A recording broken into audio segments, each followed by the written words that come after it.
তুমি অধিকার চাও, চাইতেই পারো, তবে আমার অধিকার কেড়ে নিয়ে কেন? তুমি বাঁচার জন্য লড়াই করো, করতেই পারো, তবে আমাকে মৃত্যুর দিকে ঠেলে দিয়ে কেন?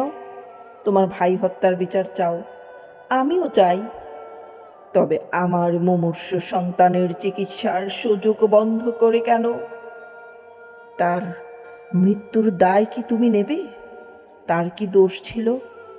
তোমার অধিকার আদায় করতে রাস্তা বন্ধ করো, দোকানপাট বন্ধ করে দাও, কাজ বন্ধ করো, চলাচল বন্ধ করো। তোমার অধিকার চাইতে গিয়ে তুমি সব অচল করে দাও।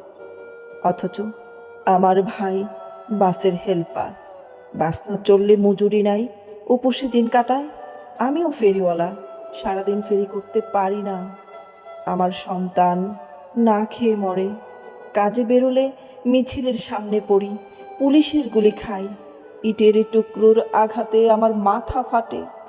আমি রাষ্ট্র বুঝি না, আমি আন্দোলনও বুঝি না, আমি স্বাধীনতা বুঝি না, আমি বৃহত্তর ও ক্ষুদ্র স্বার্থ বুঝি না। আমি শুধু বুঝি কাজ না করলে কেউ আমাকে খাবার দেবে না। দুদিনের অনাহারে আমার পরিবার, আমার সন্তান অসুস্থ হলো, আমি রাস্তায় নেমে এসেছি।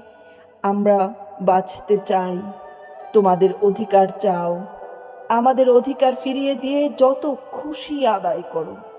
আমাদের ভাতে মেরে, আমাদেরকে প্রাণে মেরে তোমরা অধিকার আদায় করবে। দেশটা কি তোমাদের শুধু একার?